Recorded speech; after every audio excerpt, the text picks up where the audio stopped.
Thank you all for tuning in. This is a presentation of Bald Spots Productions. Be sure to like, comment, and share. Subscribe, follow, whatever it is you've got to do to kick that algorithm into gear and help us reach more people. Yes, it is I, your humble host, Bill Hatch III, coming to you live from the palatial home studios of Bald Spots Productions here in the beautiful city of Santa Ana, California, for another episode of Not Quite After Midnight. Joining me in studio, as per the usual, is my friend, my brother in Christ, the disembodied voice of Rudy. Hi, everybody. I love you all. Waka waka with the Lord. And joining us from more than acceptable safe social distances are my guests for today. We have Terry Tucker. Terry, where are you calling from? Denver, Colorado, Bill. Denver, Colorado. Twice in 2 weeks I've had guests from Denver. And then we've got Ron Hamlin. Ron, where are you coming from? Greenville, South Carolina. South Carolina. And Evan McGraw. Evan, where are you calling in from? Yes, sir. South Carolina as well, Greenville. South Carolina as well. Oh, okay, great. Well, that's really cool. Yeah, Evan's the unexpected visitor, the interloper, if you will. I'm just kidding. You're more than welcome. And I'm glad you all are here. And the first question I will ask is, what is everybody reading? I guess I can start. I'll even show you a copy of the book. It's called Cured. It's written by a Harvard doctor, and it basically explores people who were diagnosed with terminal illnesses that, 10, 20 years later are still alive and why they are still alive. That's awesome. I love those kinds of stories because if people will excuse the vulgarity, Rudy, what do we say when we hear somebody died from cancer? Fuck cancer. Fuck cancer. Yeah, my wife passed away from cancer, and it's a terrible disease. Thank you, but she's in heaven because we love God and we know Jesus is the Lord and Savior. And it's a terrible thing because I had a grandma who died from cancer, and honestly, I wish I had the story that my wife survived, but God has His. And I love you guys. Thank you for that reading that book. Hopefully, you can give light to somebody. Yeah. We'd love to hear about because I know cancer is not the only terminal disease out there, although it is very common right now. And all, I'm sure there's some great stories in there. We'll have to talk to you about what your takeaway has been from the book so far. How about you, Ron? Not actually in a book at the moment. Kind of browsing the Bible here and there, but not much more than that right now. I can understand that. Life gets kind of busy at times. I've got 3 boys, so. Oh, you froze. That coffee must not be hot enough. Did Bill freeze up? Did I freeze? You did. You froze for quite a while there. Oh, wow. Okay. I thought it was you freezing. Now I've lost Terry and Evan. Uh-oh. I'm still here. Uh-oh. And I don't know why. I'm hearing them, but I guess you're not hearing them. I'm not hearing them. Well, I can fill the time. Let me... I don't know. Really? If this works. There, it's running back. Do it. It's a little thinking about letting me see Terry and Evan. Thinking. Doing the spinning. My brother always tells me I have a face for radio, so maybe the fact you can't see me is probably a good thing. Uh-oh. Somebody said something funny. It was pretty good. Terry's brother tells me he has a face for radio. That's what he was sharing. Okay. Now I can hear Ron again. You guys hear me all right? Yeah, I've been able to hear him for a while. Okay. I can see everybody. I can hear everybody. It's probably my fault. There's too many people on at the same time.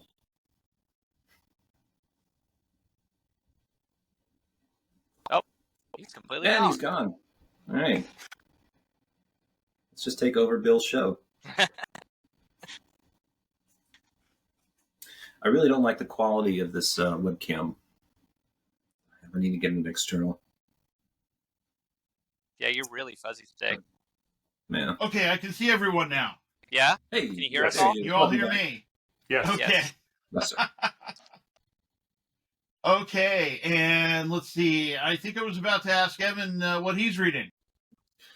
Yes, sir. So for pleasure, I picked up a copy of Dostoevsky's Crime and Punishment, and for business, Never Split the Difference by Chris Voss. Yeah. Have you heard of this book? I have not. I have heard of Chris Voss. Yeah, but I can't say the name of the book is ringing any bells.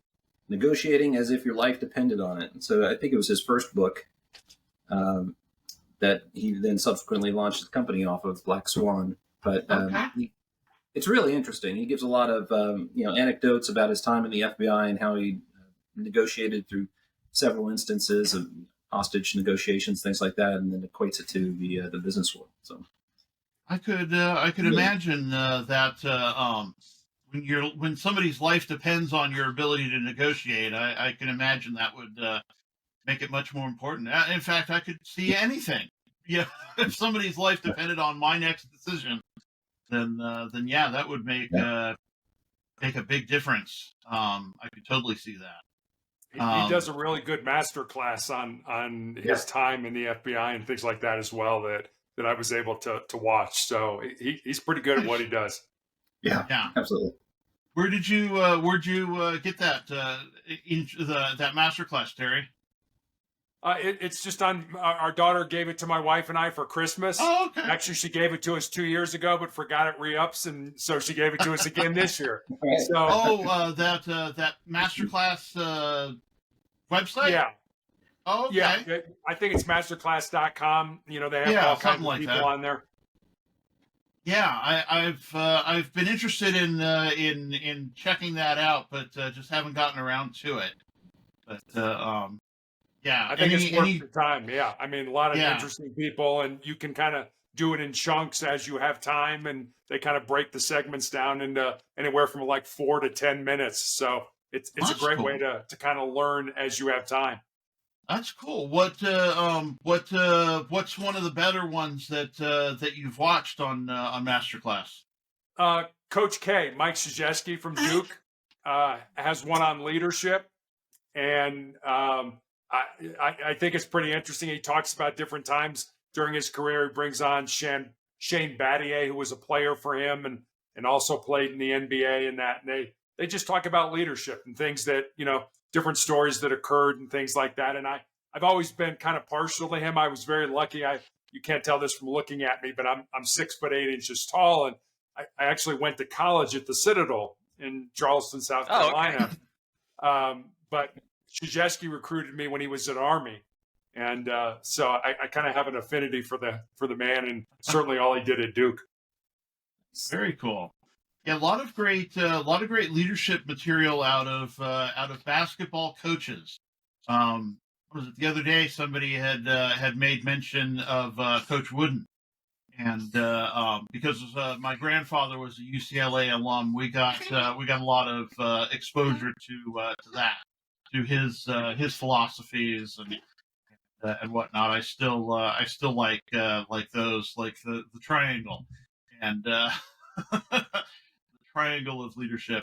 But it's pyramid of success. The pyramid of success, yes. Yeah. And definitely some good stuff. I gotta get back into his books. But yeah. So let's see. So what's going on? We've just barely started this show. So what's going on with people? Anybody? Let's start off with Terry. Terry, what's going on in life? Why cured? Let's go with that.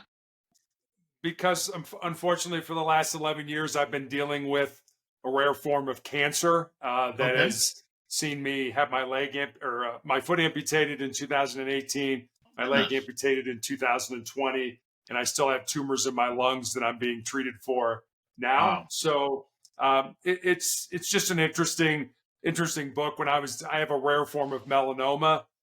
When I was diagnosed 11 years ago, it was pretty much a death sentence. They told me I wouldn't live 5 years, and I've lived 11. Don't ask me why. I think, in all honesty, it's probably something bigger than me. Still got something to do. Yeah, absolutely. And that, so, I don't usually, I spend enough time in hospitals and stuff like that. I don't usually read medical books. I get my fill of that at the hospital, but it just seemed like something that, we all want to live as long as we can. I mean, we were talking about things that are terminal. Life pretty much is terminal. We all get death once. That's the great thing about it. And that, so it was just something I thought maybe I could learn something that might help me in my journey. Sure. That's wow. Like Rudy said, we went through a lot of stuff with Leah's breast and then colon cancer, and of course while she lasted, what was it, about 7 years from diagnosis to her passing. Yes. And she was talking regular, everything, just that one day. Yeah. She couldn't breathe, took her to the hospital, and then that was it. The colon cancer metastasized and got into her lymph system. It wasn't actually in her lungs. The lymph nodes, I guess, had expanded so much that it was pressing against her lungs and couldn't breathe. But definitely a lot of interesting stories. Learned a lot about different people who are going through different parts of it and surviving for a lot longer than people figured. Leah's brother-in-law, Hormos, he survived for about 5 years after a 6-month terminal diagnosis of lung cancer, and which was absolutely amazing. He was an amazing guy. So was Leah. Hey, can I say something? Honestly, I hope it's comforting for anybody that's sick. When Leah was dying, she had her eyes open straight, and she wasn't even listening to us. We're talking to her, and she wasn't listening to us. I don't know what was going on, but at the last moment, she looked to the right. Something was calling her, and she looked to the right, and I saw that. I honestly believe that God was calling her to go to heaven, and she honestly looked the last moment just before she died. So I believe that God was taking her. Because we are Christians, and me right now, I don't worry about death. They used to shoot at me, and never worried about death. But now I'd rather die for God. And God bless you, and can later on make sure you give me your name so I can pray and make sure that comfort you in whatever God's will is. That hopefully you accept it, and make sure that hopefully you have the love of God in you. Because sometimes people don't have that, because they believe that it's a terrible thing to be sick. And I hope I'm not offending. I love you guys. No, you're not offending me at all. I appreciate that very much. No, thanks for sharing, Rudy. Yeah.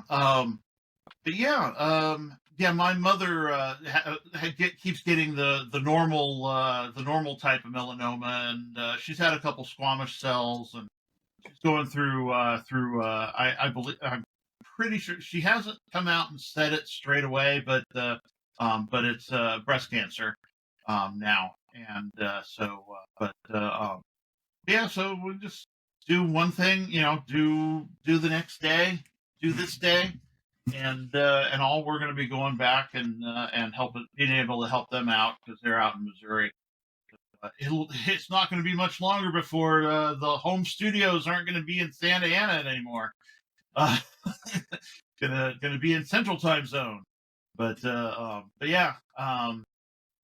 So definitely some understanding, some sympathy, and some taste. Oh wait, that's different song. But yeah. What do you find that helps you with going through this? Because that's losing an entire leg. That's a pretty big loss. It is, but I now get that up front handicap parking I've wanted for so long, and shoes are half off, so it's always there you go. Fun for. I like that. Oh, well, I was going to say, you mentioned your height earlier, but I think you might be a foot shorter now. Yeah, and I listen to Lord a little bit too. Boom. Yeah, I mean, I certainly find humor in what I'm going through. I also have a very strong faith. I have a great family around me and a great group of friends. So I am, you don't do this, you don't do anything, as Evan, Ron, and I'm sure Bill as well. You don't do anything in life by yourself. There's always a team, there's always a group around you. And I think one of the things I learned from team sports, I started playing basketball when I was 9 and played all the way up till I graduated from college, was the importance of being part of something that's bigger than yourself. You realize that on a team that, if you don't do your job, not only do you let yourself down, but you let your teammates down, your friends down, your fans down, your coaches down, etc. And if you think about it, the biggest team game we all play is this game of life. So, yeah, and it's having the team that makes you able to get through so much stuff. Because, if you fail, then you're letting the team down, but the team is also there to help support you. And and without it, if you're flying solo on this game of life, then you are definitely in a lot of trouble. Because there's not much we can get through without the proper support structure. Yeah, and another thing I wanted to add, even though like me and my wife Leah, when she was alive, I told her, I go, honestly, I love you, I'm scared for you, but I cannot show it. I go, I gotta be the strong one. And so I really never really, I gave her confidence in everything, but I never really wanted to, I didn't show because sadness or anything, because I didn't want her to break down and think that once the stronger person thought it was bad, maybe she thought it was the end. So I always was strong with her. I always talked to her regular, and I always told her we're going to win this. And I honestly believe that. And I think she felt better on things. The only thing that I asked her is, because she used to tell me I'm scared of dying. And I used to ask her, please don't say that, because if you die, I don't know how to take it, because, nobody wants to die. I think I'm just the only one, because I don't care. If I die, I go to heaven. So there's a big difference between wanting to die and not minding if you do. Yeah, because I understand it could be a different feeling, because right now I'm saying, I don't want to die, and I don't care about dying, and then all of a sudden if a bus hits me, I'll go, oops. But what it is, you just got to make sure we give positivity to our family and positively to the patient, because you know what? You could be a great story. One day they could say, you know what, write a book about you and say, you passed all this, you did this, and then you throw my name in there. I talked to Rudy, and gave me confidence. But I love you. Honestly, I do, and I feel for you. And you know what? I don't know, because I have diabetes, and I always tell them, take my foot off. They even went yesterday. I told the lady, you going to cut my feet off? She goes, no. I go, shoot. As long as I can play PlayStation, I don't care. As long as I keep my head in my hands, I'm all right.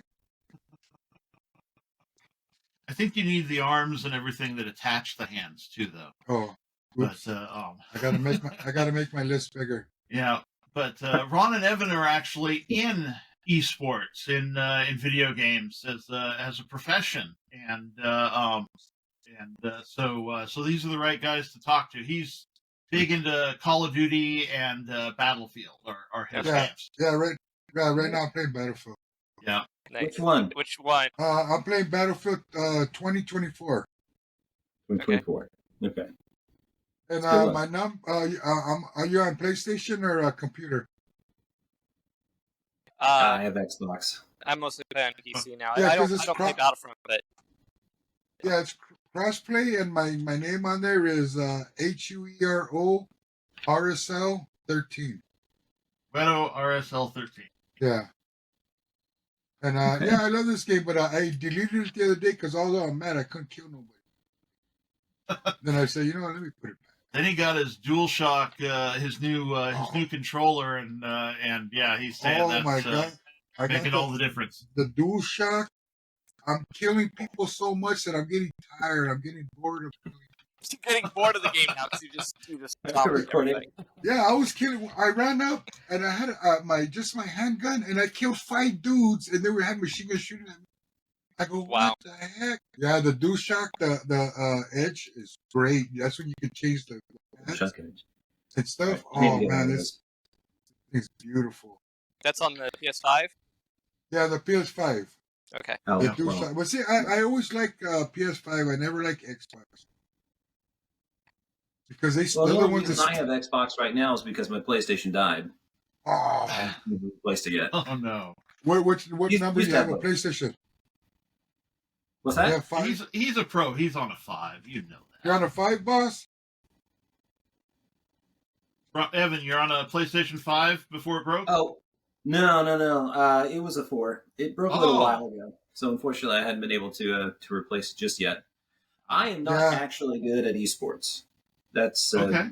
One thing we need to make clear. I am very bad at it, but I grew up like Terry in organized sports. I was a swimmer actually all through college.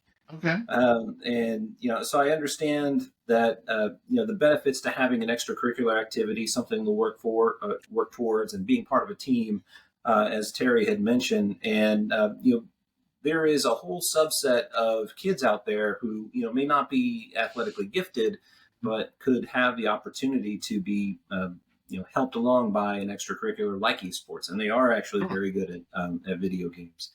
And what is it? One of our local schools just got like $100,000 esports facility now in it. No, not Inglewood. Shoot, now I can't remember what city it was, but it's in the LA school district. Uh-huh. So it was. They were very excited about it. Nice. Yeah, I would assume that in Southern California, you're a little ahead of the curve when it comes to esports and technology and things like that. We've gotten a lot of great feedback from a lot of the schools that we've approached so far. One story that really sticks with me is an athletic director for a publicly funded school here in South Carolina said that he would go to the pep rallies and see everybody get really excited about basketball, and they were all fans, and they would get behind the players and things like that. And then he would leave the gym and then go into the lobby, and that's where all the kids who were into esports were hanging out because they weren't as interested in athletics, but they didn't have something to work towards or rally around. And he was like, I have to do something for these kids because they're currently being sports are beautiful because my dad was a baseball coach. We lived in Ramona Gardens. It was a projects, and my dad was a baseball coach. My dad started doing a lot of different things that coaches like give him sodas and bring him stuff. My dad would spend his own money. So he was doing a lot of things. And then later on, it's funny because it was all gang members and I grew up with all of them. So sometimes my friends, they were older, when I walk around, hey, how's your dad? I remember that guy took away my uniform because I didn't show up. Yeah, you're supposed to show up to practice. So a lot of the kids would always call like, hey, how's your dad? Or where's your dad? So they saw love for my dad. Even these kids were crazy kids and stuff, gang members doing bad things. But and even when they saw my dad, they always gave him respect and they always talked to him and hey, call him and go to the house and visit. So it's a positive thing, sports, because you know what? When you're in the projects of your board, these guys grab guns and go shoot somebody or rob somebody. But they showed up to the baseball with my dad. Yeah, well, sports and esports, I would guess, give the entire family the opportunity to rally around and give some the opportunity to volunteer and and we all know education is about the team, is about your support structure, your family. The kids that don't have families who are interested in education are the ones who do worse in school. And that can lead to a whole chain of events as far as how well they do in life. Yeah, one of the hurdles, speaking of working together as a team that we're trying to get over right now with esports is that there are a lot of very talented esports players out there, but they're all big fish, small pond, and used to playing on their own, right? Or playing, online with one another. So what we hear most often from coaches who have actually established an esports program at their school, whether it's high school or college. They say, I'm spending more time being a counselor trying to get these kids to work together than I am actually coaching esports right now, because they're not used to having somebody sitting next to them or in the same room at the same skill level. They're always used to carrying their team and being the best player on said team. And so it takes a lot of growth and maturity and things like that to be able to be a team player. And that's something that they're not getting at the lower levels right now. And it's something that we're hoping to be able to establish with more programs at the high school level and the middle school level and summer programs for the younger players. Yeah. I can kind of imagine that because, when Rudy plays, I mean, I play a little bit. I'm also not very good at it. But I can tell that like either he's the one carrying the team and the rest of them are running off whatever direction they want to run off into, or or there's maybe a couple of guys who know how to work together. Like when we play in the same game, it's like we work together. It's like I'll go and watch him as he goes forward, and then he'll watch me as I go forward, and watch each other's backs and all. But I can definitely see that as an issue. It always makes it more fun, right? When you have a friend like Rudy who's better than you, and so you can just ride his coattails for a while. Yeah. I always tell Bill, stand there, point the gun that way, and I'll keep it on this side for you. But yeah, he got a Steam Deck, and it's a crossplay. Oh man, that thing is a nice thing. Yeah, I like the Steam Deck. That's pretty cool. I've wanted to get one of those, but haven't pulled the trigger on it yet. Yeah, I highly recommend it. Get the big one, get the terabyte SD card, and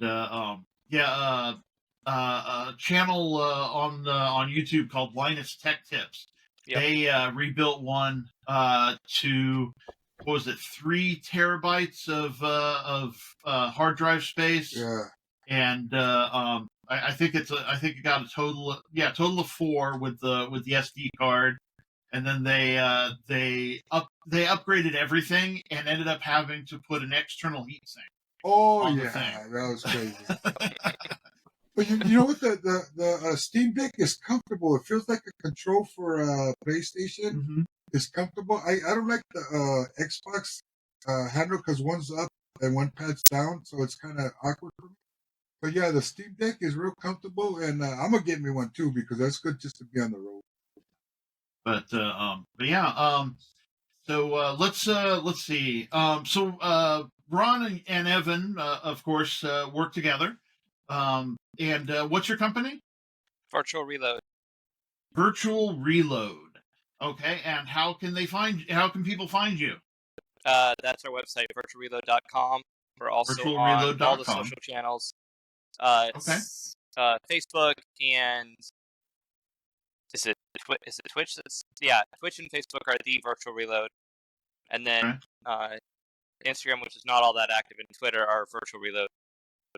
Okay, cool. We have a YouTube. We do. It's not a short URL, but if you just search Virtual Reload on YouTube, you'll find our channel. Okay, cool. Right. Yeah, did you claim your handle quickly?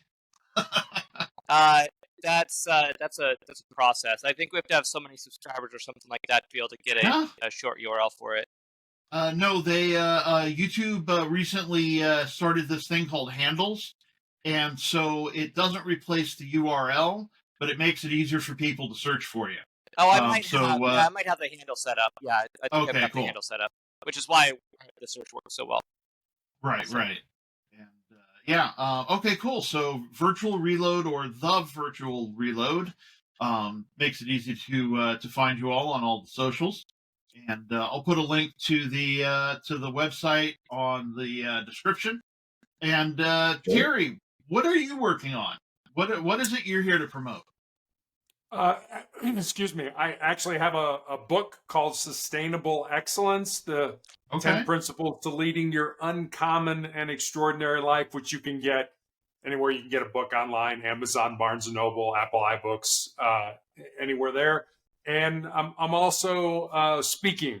I talk a lot about my time as an athlete. Evan talked about, Chris Voss, and I was actually I was a police officer with the city of Cincinnati, and I was a SWAT team hostage negotiator as part of that. So I was nowhere near on the par of Chris Voss. I mean, that guy, you get captured in the jungles of the Philippines and get held for ransom. Chris Voss goes and does that. I didn't have anything to do with that. But they are pretty amazing. I got to train with the FBI's hostage negotiation team and things like that. So I talk a little bit about those things in the book, and also just do motivational speaking when I'm not in treatment for my cancer. Do you ever enter any ass kicking contests? Say that one more time. I'm sorry. Do you ever enter any ass kicking contests? No, I don't. I don't kick any ass. I can't even kick my own ass anymore. So it's. Have you ever read that book called The Black Hand? Because it's a true story. I have not. Okay, what it is about a guy from the Mexican mafia that turns he leaves and he tells on everybody. And what's crazy is at the time that the book was going, because I read the book and I said, hey, I know this guy.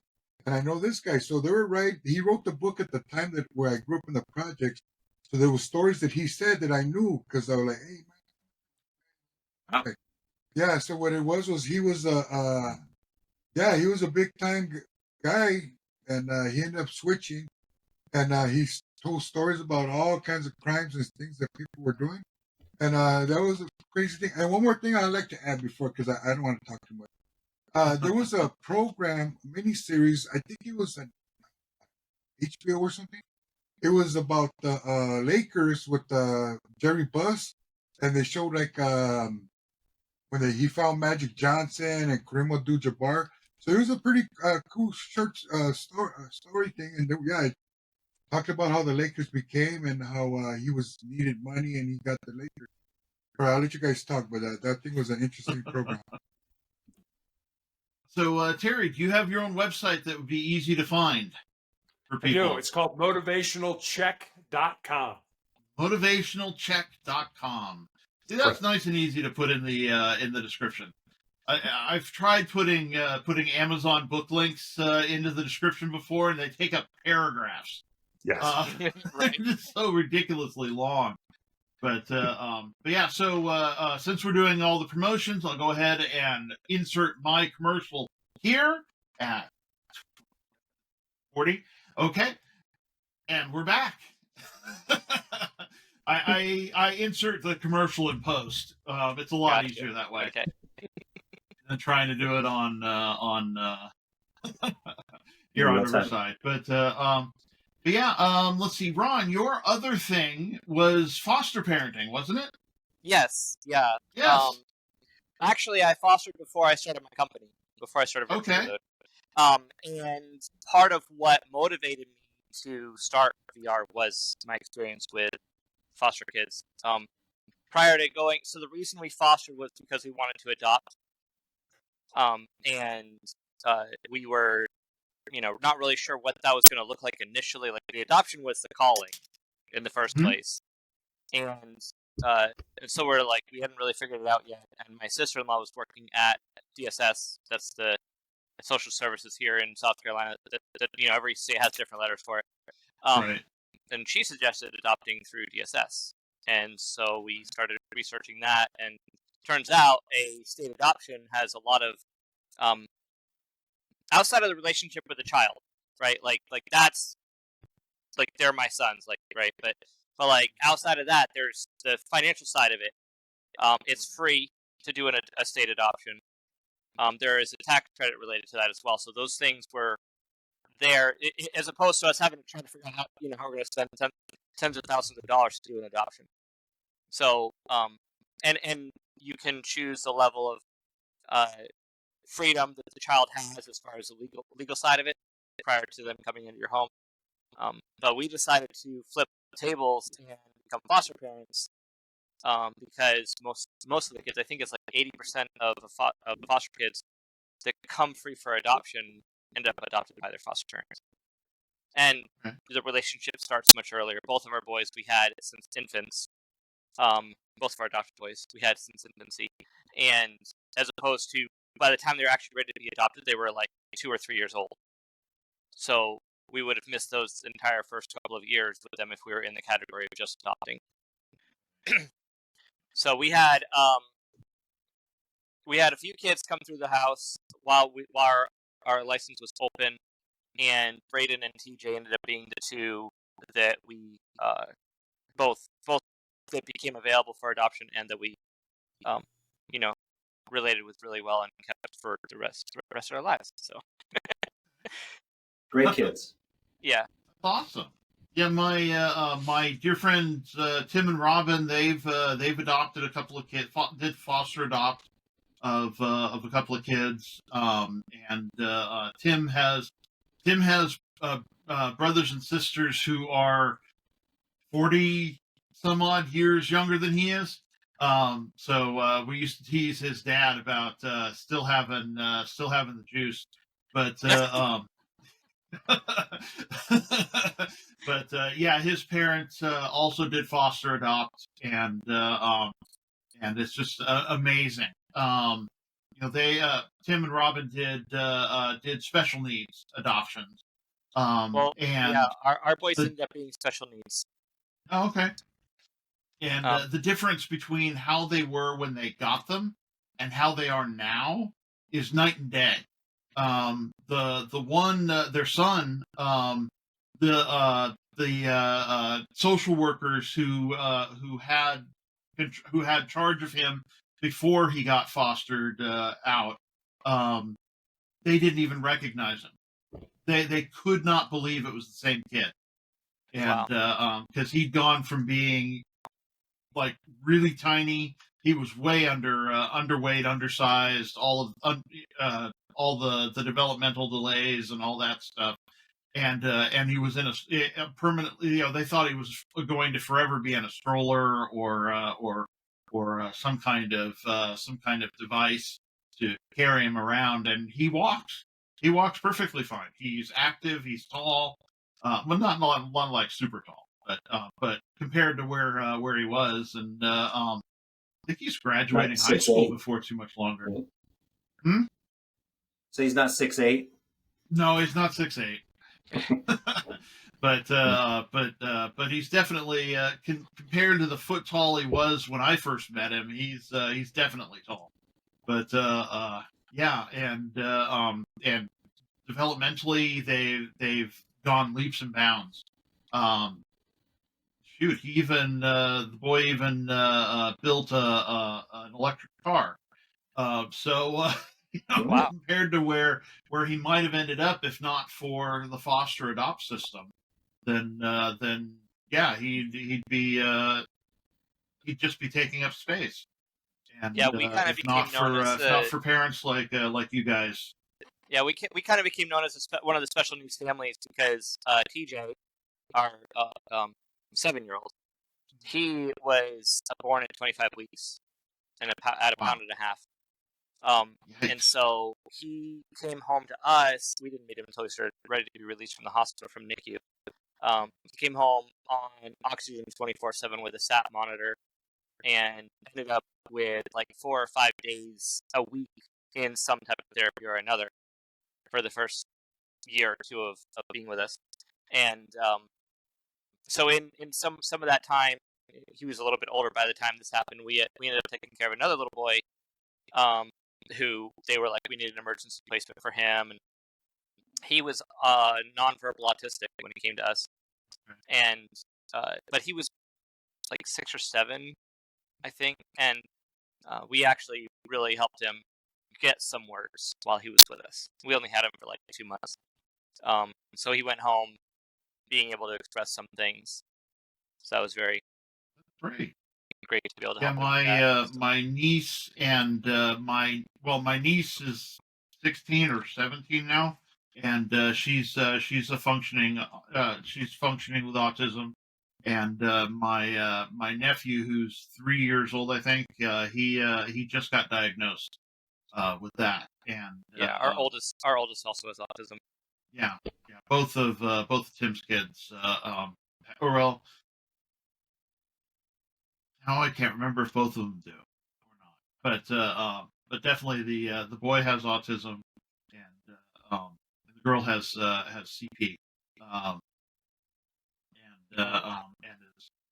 she struggles to communicate just because of the severity of that. But yeah, yeah, it's I had a couple weeks ago had on a lady who does child advocacy for people on the spectrum, for kids on the spectrum. It's really is a fascinating field to be in, and some of these kids are just awesome, and the people who work with them or who raise them are definitely special people. For sure. My first job out of college was in the marketing department at Wendy's, the hamburger chain, in their corporate offices. And Dave Thomas, the founder of Wendy's, was adopted. Right. And you couldn't go anywhere. I mean, all the fundraising and everything was always geared toward adoption and things like that. And even, I mean, Dave Thomas has been gone for probably 15 years in that, but even now the company still emphasizes adoption as one of their their platforms that they contribute to and stuff like that. So I mean, you look at somebody like that who was adopted, who went on to to build a Fortune 50 company, and I think it's a testament to people like you, Ron, that are willing to get out there and say, hey, I'll take a chance on this kid, because who knows what that kid's going to end up to growing up to do and things like that. So I'll just echo my kudos for you and your wife for doing that. I thought you were going to say Wendy was adopted. No, it's interesting because Dave Thomas, Wendy's is named after Dave Thomas's daughter, whose name is not Wendy. Her name is Melinda Lou, but nobody could say Melinda Lou, so they called her Wendy. And then when he founded the company, that's why Wendy's was named Wendy. Have you ever heard that joke about Wendy's? No. Okay, forget it. Are you telling him not to tell the joke? I want to hear this one now. When we're off the air. Hey, I'm trying to teach Rudy that you can't say those kinds of things and say that you love Jesus in the same breath. Yeah, yesterday I said. I told because I like to talk about Jesus and teach people, but then my dirty jokes pop up. So yeah, God made me funny. I can't help it. Yeah, but he needs to work on his language a little bit. Rudy was dropped on his head as a kid a lot. No, serious. My mom used to hit me with that big wooden spoon on the head. One time my mom hit me in the head and she had a cyst in her head. And we're at the hospital, and then she looks at me and says, see what you did? I'm like, why you hit me? Yeah, so it was funny. Yeah, Rudy had problems at home. Seriously. Hey, do you have to be a couple to foster? Like, say me and Bill, No. we're not dating. We're not dating. But can two men straight men get like foster kids and stuff? So y'all are roommates? Is that you're in the same house? Okay, so it just you both would get background checks, all the stuff that they have to do to verify that you're not going to be harmful to the children. They would do that with each of you, like individually, and then your house has to be safety checked, things like that, and then they would basically say, yeah, you can have kids. Now, I don't know, like, if you would both be listed as licensed foster. You probably could each individually get licensed as a foster dad. But depending on y'all's capacity to take care of the number of kids, both of you say, well, we could both take care of 2 kids, and you both have that on your license, and they're going to give you 4 kids. Right. But you know what I mean, like, so that's the thing that your home won't stay empty if you open it up for fostering. There are more kids in foster care than the number of homes can take care of. Oh yeah. There's actually talks here in South Carolina of getting rid of the group homes. Oh wow. Closing all the group homes and basically just doing foster homes. Yeah. When I was a kid, I got sent to a boys' home, and all it did was make me tougher. I wanted to fight the strongest dude because I became the king of the cottage because the king of the cottage. So all it did was teach us how to survive craziness. Yeah. And even though And honestly, some of those people were kind of weird. That ran the place. Well, I seen them beat up one kid, so I was like, "What the heck?" So it was kind of tough in the old days. Yeah. A lot of well, that's why a lot of different group type facilities or institutions have been eliminated, is because they were creating crazy people. You got sent to the insane asylum to become crazy. Yeah, I don't understand what the motivation is to why they have group homes instead of just making sure they have enough foster homes to take care of all the kids. Right. Because it's not a great environment. I mean, there are some good homes out there, but even that, like, they'll have like 10 kids in the home with 2 parents and whatever. It's not, the balance isn't right. But what was I going to say about that? Some of the the number of homes that a kid's going to be in on average is like 5 or 7 homes. Wow. While they're in the system, and also they're like on the social side, the DSS side, the person who takes care of that child, who comes and checks on that child, the social worker, that person's going to change multiple times while the kid's in foster care. So here in South Carolina, we actually have a nonprofit. It's called Fostering Great Ideas, and they assign mentors and things like that with kids. They do this sibling program. So because if you're a foster home and you've got room for 1 kid, and a sibling group of 4 comes into care, right? Those 4 kids are going to get split up. So sibling allows those siblings to have time together. Because there's as a foster home, like we won't. They don't give you information. You don't get information about the family or the other kids that are in care. So you have no way to, well, we want our child to have a relationship with their family. Right. Like, that's not something they provide you. So. Yeah. So if you have 4 kids, do you have to have 4 bedrooms? No. The only limitation of that is male versus female, boys and girls. Up to a certain age, you can have mixed kids in the same room, but I don't remember what that age yet. I mean, it might be different per state. But if you have 2 bunk beds in the room, you could have 4 kids in the room, whatever. So. And do they have a program like that in Missouri? Because we're moving to Missouri. Because I wouldn't mind. We'll have to find that out, I think, when we get to Missouri. Yeah, there's a state. Every state has its own agency that handles the fostering and things like that. And I would also strongly recommend that you go through a I guess maybe third party agency other than directly with the state. We were directly with the state as licensed foster parents, and ultimately their concern is the child. They don't have any real relationship with us as the foster parents. So if there's any issues, that the child comes first. So with an agency, third party, there's a little bit more advocacy for you as foster parents as well. And you're still going to deal with the state regardless. There's still going to be state social workers coming in and checking on the kids, but at least with an agency, you have a little bit more help and support. Because some of it is navigating that child's mentality. Like they're all of the issues they may be going through. Like with TJ having to get all of the services for him, like that was a tough road to go down with him. So, and there was not enough. Ron, you were also a mentor through the Fostering Great Ideas. So the mentors with the Fostering Great Ideas here in South Carolina, they follow the kids. So as a mentor, even if that kid moves foster homes, you would stay with that child as their mentor. So that you're like the staple with the child as they're seeing all these different people that they have to live with or deal with. Right. And you helped out one of your mentees through esports. Mm-hmm. Yeah. Right. I did a weekend with some kids who were fostering out of or who were aging out of the foster system years ago through the church at the time.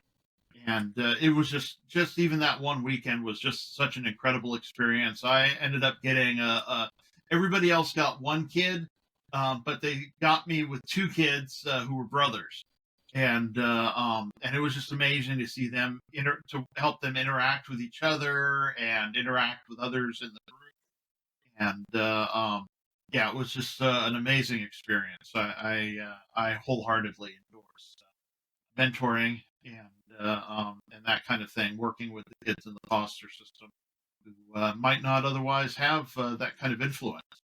Yeah. I hope I was a positive influence. I wasn't doing much with my life back then. Not if Rudy was there. Not if Rudy was there. I would have told them whippy jokes. That was before I knew Rudy. I would have told them whippy jokes and everything.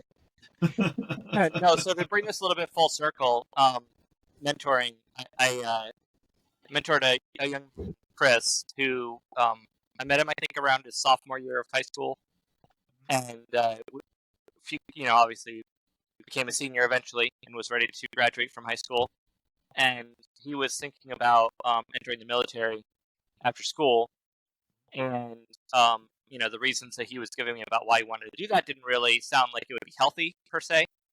He wanted a better resume was his primary reason for doing it. Okay. And so I it was kind of accidentally on purpose.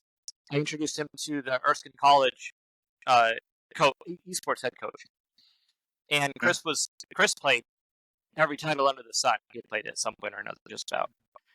That was one of his main ways of bonding with his mother. So him and Brandon got to talking, and I think Smite was the title that was the one that lit the light bulb for Brandon, the coach. And so Brandon later turned around and offered him a scholarship to go to Erskine, which would have been with the amount of money he was offering him for the scholarship, plus the grants that Chris would have qualified for being in foster care. He basically would have had a free ride at school. Wow. So that was ultimately what made the reality of esports for me a real thing. Like wow, this can really go somewhere. So yeah, for sure. I hadn't even thought about it that way as expanding the field of who can get college scholarships. Because sports scholarships is definitely a way that a lot of underprivileged and underserved kids get into college. Yep. But not everybody can dunk a ball, right. Or kick a field goal. And a lot more kids can definitely play video games, and that's certainly the way things are going, where interests lie anyway. That's awesome. Yeah, I like to talk about the intangibles of esports, all of the things that you get out of, that you play football, right? Actually, one of our guys, Terry, used to say this as a hockey coach. He would bring in, all these kids, right? He would bring in all these kids, and he would tell them, "You're not here to learn hockey, right? Like right. whatever the game is that you're there to play, that's not the ultimate reason or goal for playing, right? It's all the other things that the sportsmanship and leadership and all the things, interpersonal relations, and esports is the same way, right? It's just a vehicle. It's not the end goal. So right. Yeah, and the opportunities are vast. Every time that we approach a school, we tell them, look, you're not just tacking on esports as another team or another program to your athletic department. There are so many different titles out there that require different skills and different management. There are one-on-one games, there are team games and things like that. If you start an esports program, you're essentially starting another athletic department, because every esports program can have upwards of 50, 60 students in it or players in it. Depending on the amount of titles that you add and the amount of talent that you have available. So, there's huge opportunity.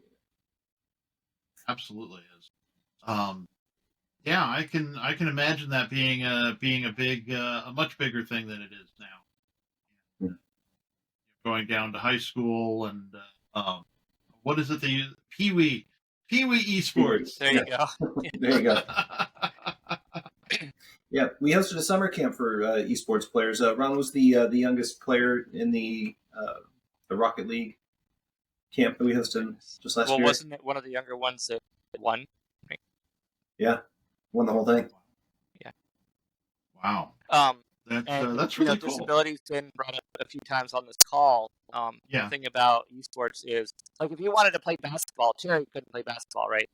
I mean, you might be able to roll around in a wheelchair and do something, but Whereas with esports, there are not just the fact that you might just be using your hands, to, like if you have access to that, but even specialized controllers. I've actually watched. I think the channel I've caught a few times is this guy who is a permanent helper for someone who I don't know the kid's condition he has, but has almost like CP, something like that.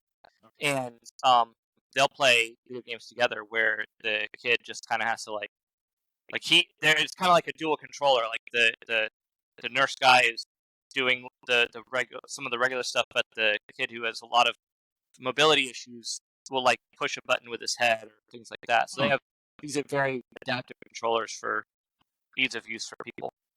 Yeah, the technology around that is amazing. A guy modified a flute into a controller, so he would play certain notes and it would do certain actions on the screen, and so he was playing a first-person shooter using a flute. Oh, that's cool.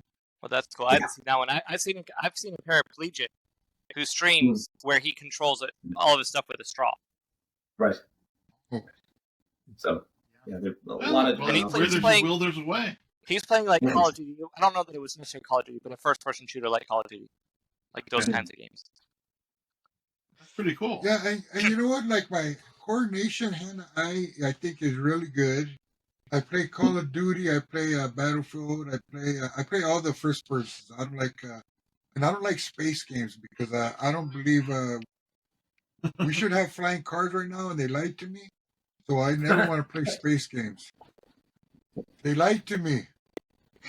Oh, that's great. I already thought when I was a kid I would be flying a car and stuff, and now Back to the Future ruined it for you, didn't it? Yeah. They messed it up. They told me the future was going to be brighter. And it's not.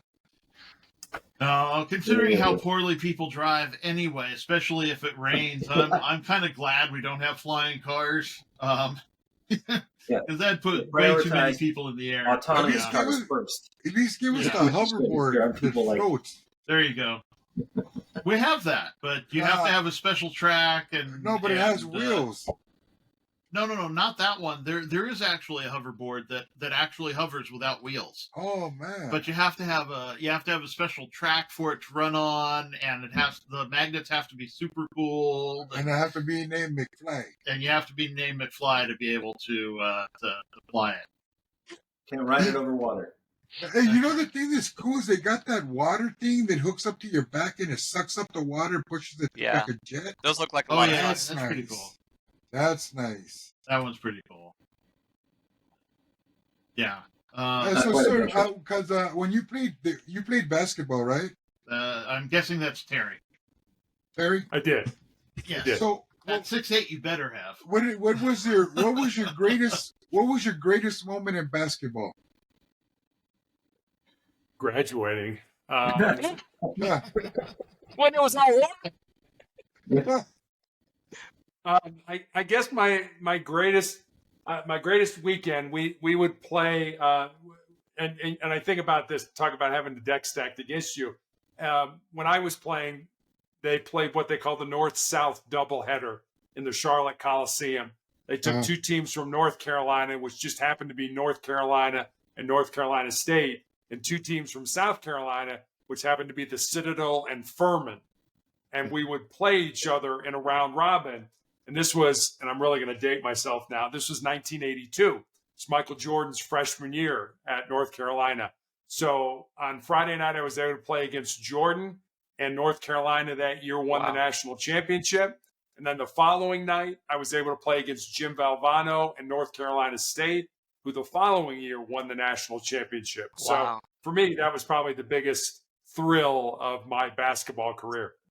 That's awesome. And was Jordan cool? They said that he was a bad guy, that nobody, he's like a mean dude. Was he cool?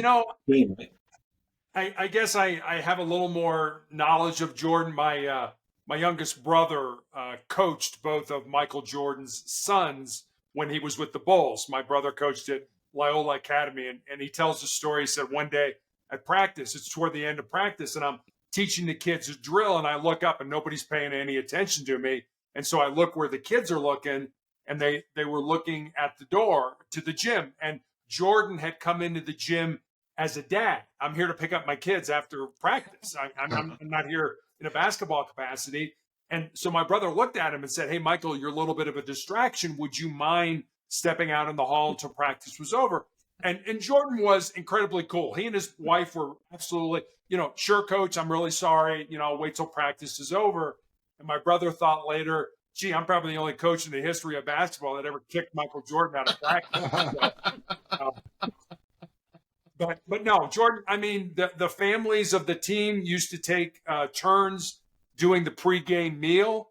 And when it was the Jordan's turn, they opened their compound up to all the families and all the coaches and all the kids to come and have the pregame meal at their house. So my brother, had been to Jordan's house and things like that, and didn't have anything bad to say about him. Said he was a really down-to-earth kind of guy. Oh, that's good. That's cool. Yeah, that is pretty awesome.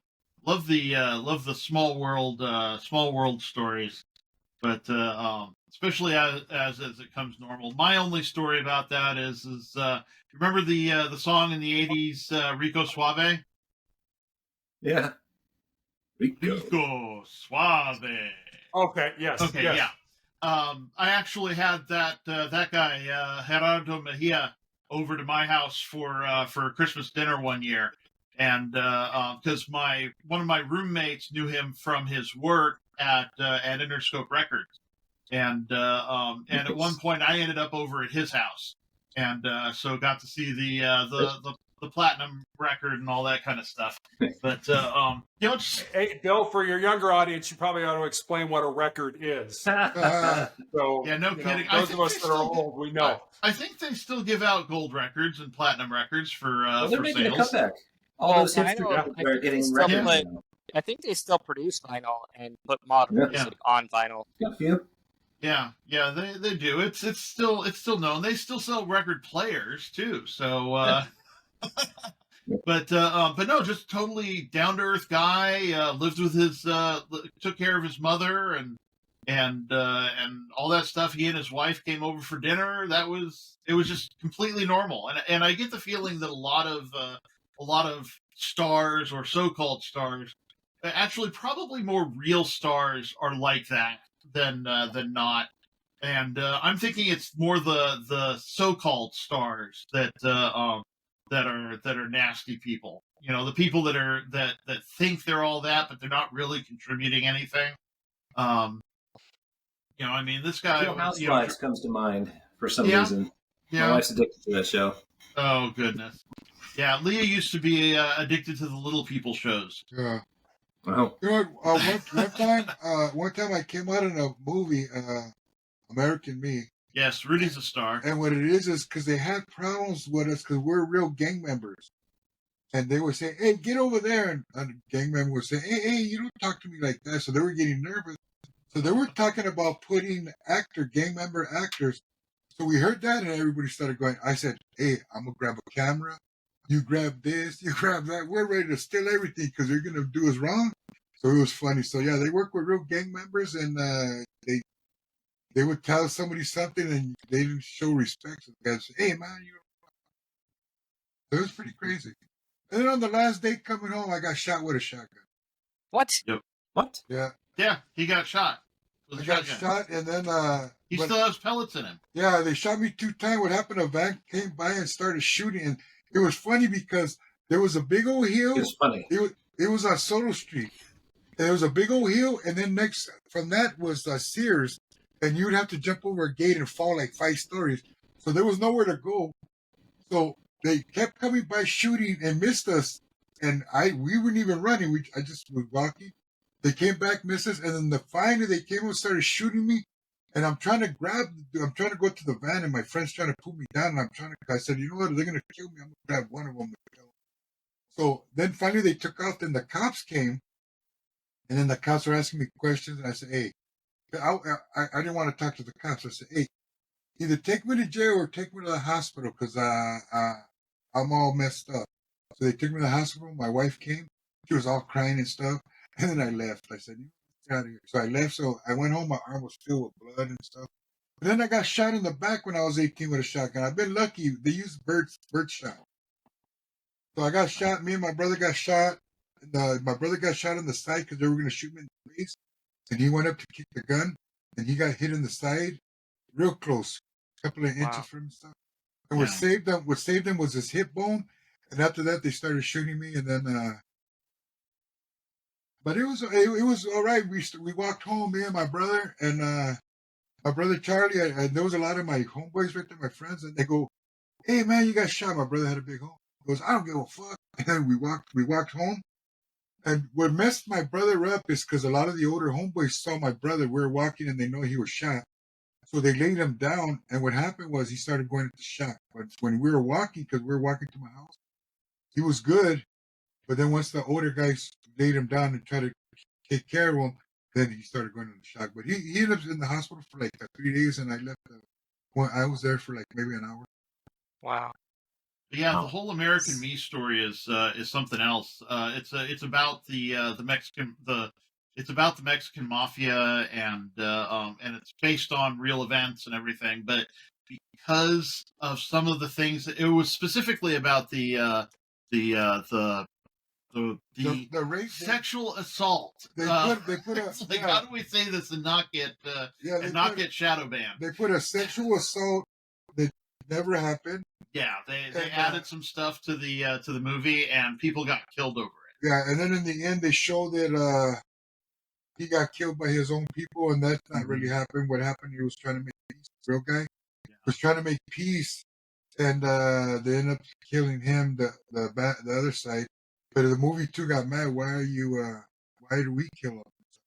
Because they were real gangsters. They were living in the projects where I live, so they were consultants, and a few of them got killed, So what it was, Edward James almost had a hit out on him for a while because of it. Yeah, but you know what I like? I like Blood In, Blood Out. Look at that movie.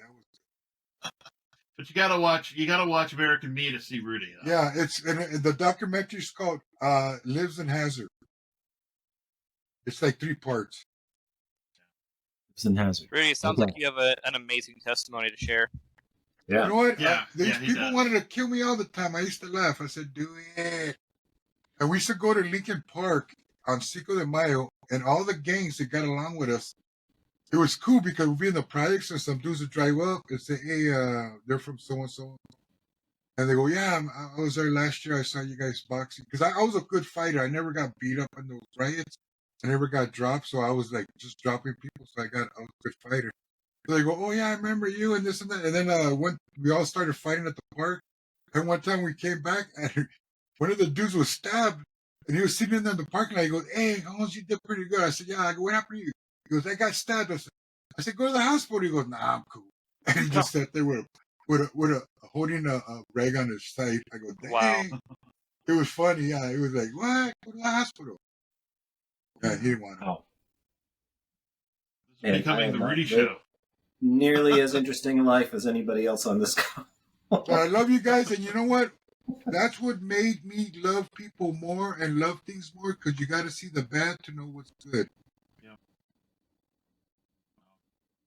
Well, anyway, Rudy. Yes, absolutely, and you're right. He has a fascinating. We've actually done Rudy's testimony on one of the shows before.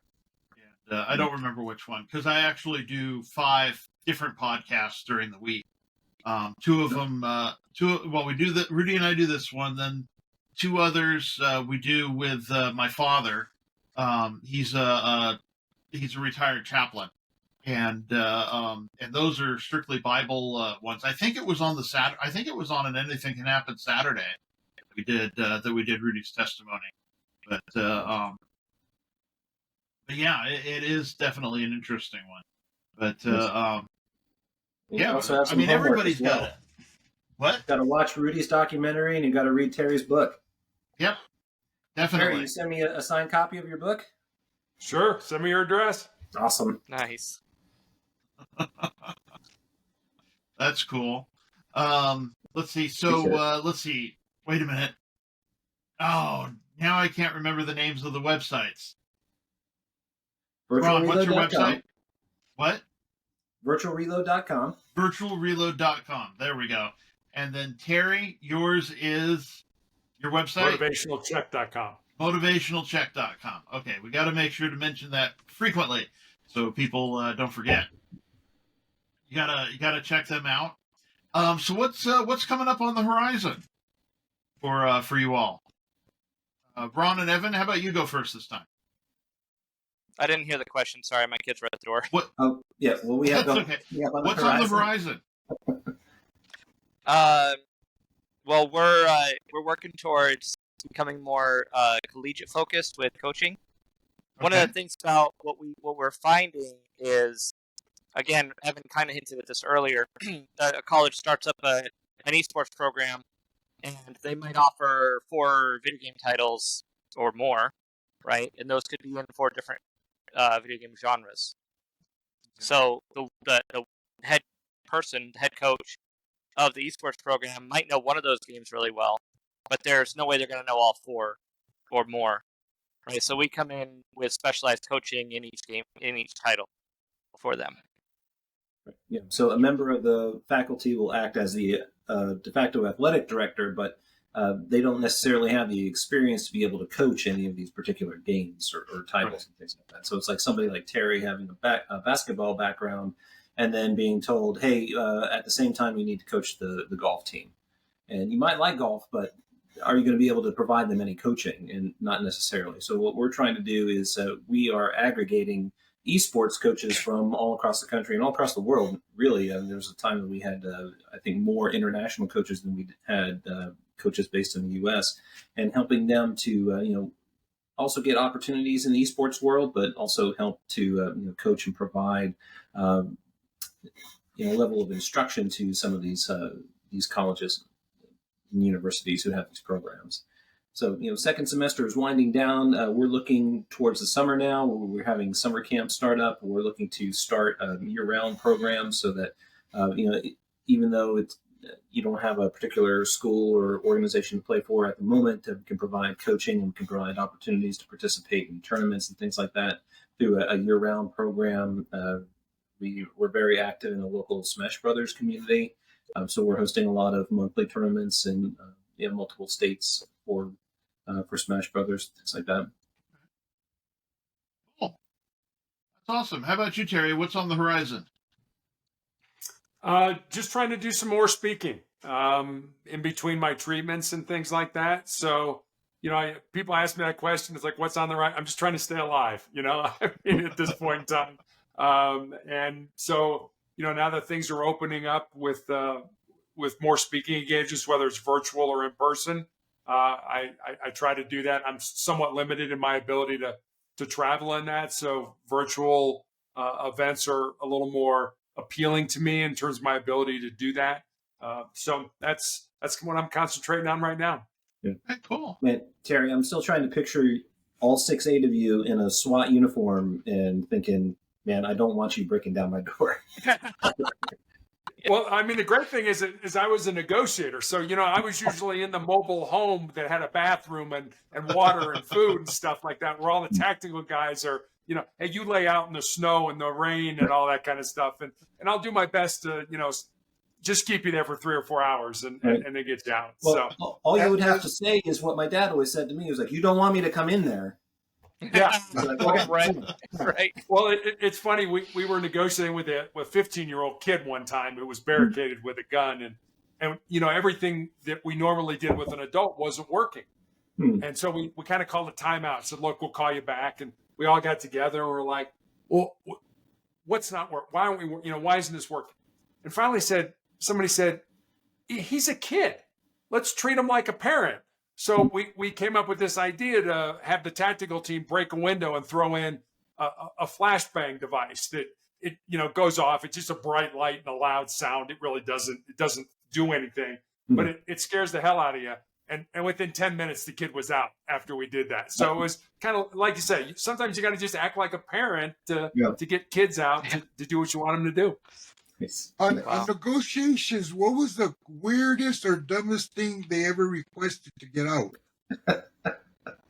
So the stupidest one that I ever was involved in, I happened to be working that particular night, so I was in a car in a marked uniform, in a marked car, and I got to the scene pretty quickly, and I talk to the district guys. I'm like, what's the deal? It's like, he's drunk. He's barricaded himself in his house with his wife and a gun. I said, do you have him on the phone? It's like, yeah. So, well, let me talk to him. And usually it's hours down the road before you ever stop. You ever got to a point where you started talking about solutions to the problem? The way we used to describe it was kind of like a teeter-totter. When we're first started negotiating with them, their emotional brain is way up in the air and their rational brain is way down on the ground. And over time of asking open-ended questions and letting them burn off a lot of this emotional energy, you get that teeter-totter to where their rational brain is up in the air and their emotional brain is on the ground, because we all make better decisions when we use our rational brain. So we never asked early on, but I just had a feeling after talking to this guy. And I said to him, what would it take for you to come out? And there was this long pause. And he said, give me a beer. What? And I was like, if I gave you a beer, do I have your word you would come out? He said, do I have your word I could drink it? And I said, yeah, you absolutely have my word that you could drink it. Do I have your word you'll let your wife go and you'll come out? He said, yeah. So I gave $5 to one of the district guys. I said, get down to the store and buy a beer. Tactical team put it on the front porch. I called them back. I said, your beer's on the front porch, but you don't get it until your wife comes out and you come out with your hands up. All of a sudden, the front door flies open. Here comes his wife. He comes out with his hands up. We handcuff him, let him drink his beer, and off to jail he went. So that is crazy. All I wanted was a beer. All he wanted was a beer. Lengths will go to. I wish they were that easy. Wow. Oh, it was probably the last beer he drank for quite a while too, right? Probably, yeah. Taking somebody hostage, kidnapping, that kind of thing. Yeah, it's not a good thing. What beer was it? I have absolutely no idea. Don't remember. I have no idea what he. See, I'm Hispanic. I like Budweiser. You're a Budweiser. My daughter likes Budweiser too. So I was like, okay. Go figure. There's no accounting for taste. No. It tastes good. It's beautiful. My dad likes light beer by Miller. What he always says. It reminds me when I was a kid. You know what's funny? When I turned 21, I stopped drinking beer because we used to drink beer all the time. My mom said, as long as you do everything you're gonna do in the backyard, so we make sure you guys don't get in trouble. We used to buy beer. All the kids used to come over the house, and we're teenagers drinking beer and stuff. And when I turned 21, I said, I don't want to do that. So I stopped drinking beer. By then.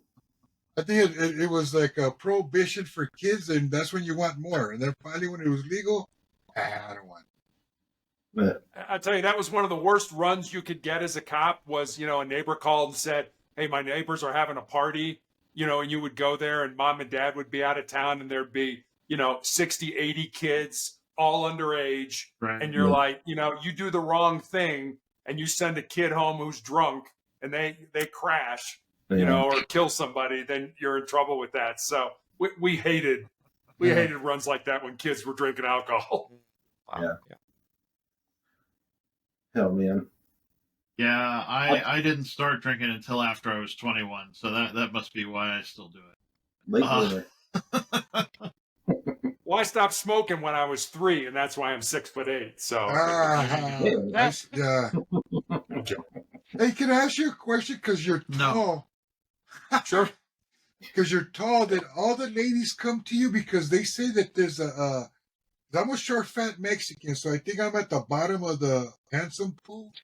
And women wanted to mate with taller, stronger people because they believe it's a caveman theory. So that a lot of women come to you. Were you popular with the ladies? Basketball player. I don't know how to answer that question. I had a girlfriend all through high school and most of college that I was convinced I was going to marry. That obviously didn't happen. My wife is 5'5", so wow. But we have a daughter who's 6'2", who played basketball at the Air Force Academy. So, I would not say women came to me a lot. No. He's being modest. Because the reason is because I'm just short, chubby Mexican. So I'm trying to find out the reason why I don't get the ladies. And if you would have said you got all the ladies, and I would have said, that's my problem. I'm too short. See? Well, they just haven't met you yet, Rudy. They don't know your sterling personality. Yeah. So but you know what? They say beauty's on the inside, but my liver never got me a date. Yeah. Oh, goodness gracious. Yeah. So there goes my theory. So welcome to the Rudy Show. No, but these guys are interesting. Sometimes I don't say nothing because, like, they might not be interested. Oh, okay. Hey, have you ever seen Charles Manson? Like, because you're a negotiator. I know of Charles Manson, and you know how he was able to kind of get all his group under his spell, so to speak. We talked. We would train on things like that, but never met the guy. Never wanted to meet the guy. Glad I never met the guy. Yep. Not much chance of that happening now. No, not at all. Well, anyway, we've been doing Moving this on for from Charles Manson. Huh? He said, "Moving on from Charles Manson." Moving on from Charles Manson. Yes, I know. How do you move on from that? I know. With me, with my little scratch mark in the middle of my forehead, right there. Yes, I'm gonna go start a SWAT sticker. So no, that's true. That's Manson. true. That's true. Yeah, no, I'm just going to go open a 7-Eleven in New Delhi, so or Bombay. I haven't decided. But anyway, well, we've been at this for quite a while now, and like to cut it out while we're on top. We're going pretty hot. This is only the second or third time I've had 3 guests on at once. I wasn't expecting Evan. Evan, it was great having you. Thanks for including me. Appreciate it. And of course, Ron and Terry, great having you guys too. Yes, before we sign off, I always ask my guests, do you fine gentlemen have any last words for the nice people? No last words? I guess the answer is no. Any parting wisdom? I always bring this back to my cancer journey. I'll give you I had a nurse recently ask me what it was like to have my leg amputated and have my foot amputated. And I told her it certainly hasn't been easy. You know, when you're 6'8", falling is not an option when you're learning to walk again. But what I told her is that, cancer can take all my physical faculties, but cancer can't touch my mind, it can't touch my heart, and it can't touch my soul. And that's who I am. That's who all of you are. And I think we spend a lot of time, working on our bodies. And I'm not telling you not to do that. But I think what I'm suggesting is maybe we spend a little more time working on who we really are, our heart, our mind, and our soul. Yeah. Okay. That's deep. That's beautiful. Can't follow that. Now that you've ruined it for Ron and Evan. Sorry.